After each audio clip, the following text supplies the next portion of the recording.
Hello everyone, welcome back. So today's topic is why solid is solid if it's not solid.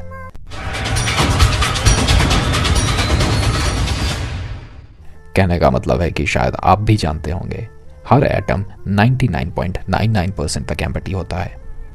Wait, क्या सोचते हैं आप कि एक एटम कैसा होता होगा? एक बलून के जैसा? हाँ, शायद वो भी 99.99% तक एम्प्टी होता है। तो सिंपल है कि वो भी ऐसा ही होना चाहिए। लेकिन बलून भी 99.99% तक एम्प्टी कहाँ होता है? उसमें भी तो अंदर एयर होती है। तो अगर एटम भी 99.99% तक एम्प्टी है, then what's there inside it? There is everything like proton, neutron, electron, nucleus. उसके बावजूद भी ये 99.99% तक एम्प्टी है। So do not skip the video and trust me, you will have fun and you will learn a lot. लेकिन आपकी learning के साथ में मैं भी थोड़ी सी अर्निंग कर लूँ, तो उसके लिए प्लीज़ लाइक एंड सब्सक्राइब। चलिए, तो अब मैं आपको बहुत ही सिंपल लैंग्वेज में समझाता हूँ कि यूनिवर्स का हर मैटर सॉलिड कैसे है, सॉलिड ना होकर भी।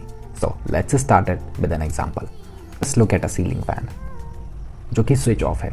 आप उसके बीच में बॉल फेंक सकते हैं, पेन फेंक सकते हैं, आपकी गर्लफ्रेंड को फेंक सकते हैं, कोई इशू नहीं है, सब उसके पार हो जाएगा। लेकिन फिर उसको ऑन कर देते हैं एट अ स्पीड ऑफ 2, फिर आप उसके पार बॉल फेंक सकते हैं, पेन फेंक सकते हैं, देयर इज़ अ प्रॉबिलिटी कि ईजिली निकल जाएगा। और अब आप उसकी स्पीड 3 कर देते हैं, जिससे क्या होगा कि उसकी जो बॉल की उसके पार जाने की प्रोबेबिलिटी है वो थोड़ी सी घट जाएगी। Alright, so just remove all these stupid numbers 3 4 5 from it. Suppose करें जो फिंग्स हैं, आप उसके फिंग्स को लाइट स्पीड से रोटेट करवाना शुरू कर दें। तो क्या अब ये पॉसिबल होगा किसी भी चीज़ को उसकी दूसरी तरफ फेंक पाना?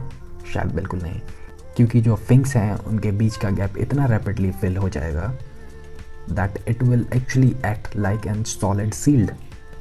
And this is how every solid thing is solid, because at elementary level every bloody little particle vibrates so rapidly, और वो जो रैपिड मूवमेंट है उन छोटे पार्टिकल्स का वो उन सारे गैप्स को फिल कर देता है। एंड जो एलिमेंट्री पार्टिकल्स हैं, अगर वो इतना रैपिडली नहीं मूव करेंगे then the atom will collapse, और उसके बाद शायद आपका पूरा मैटर भी। सपोज करें जो न्यूक्लियाई है वो अगर एक मटर के दाने के जितना है, तो जो इलेक्ट्रॉन होगा वो एटलीस्ट एक फुटबॉल के ग्राउंड के जितना एरिया कवर करेगा। और अगर हम उसे एक क्रिकेट बॉल का शेप दे दें, देन जो इलेक्ट्रॉन है वो एटलीस्ट मिनिमम 9 किलोमीटर्स का एरिया कवर करेगा। लेकिन क्या होगा अगर हम उस गैप को फिल कर दें? I meant the gap in an atom.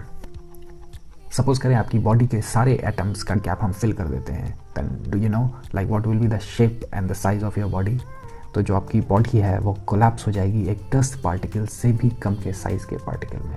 फिर चाहे आप जॉन इब्राहिम हैं या फिर नूरा Fatehi, you will be smaller than a dust particle, लेकिन आपका जो वजन होगा दैट विल रिमेन सेम। और ये एक सबसे बड़ा एग्जाम्पल है E=mc² का। अगर आपको ये समझ में नहीं आया that why it is a biggest example of E=mc², then just go to my short videos. वहाँ पे आपको एक वीडियो मिलेगी that 60 seconds like something like that, string theory in 60 seconds. आप जाकर उसे देख लें, और अगर फिर भी समझ में ना आए then write in the comment section, और फिर मैं आपके लिए लेकर आऊँगा E=mc² का एक ऐसा एक्सप्लेनेशन जो कि शायद ही आपको किसी यूट्यूब पर या फिर कहीं और मिलेगा। तो चलिए जल्द मिलते हैं, लेकिन वीडियो को अगर लाइक और सब्सक्राइब नहीं किया है then please do that, and do not forget to press the bell icon. See you soon. Take care. Bye bye.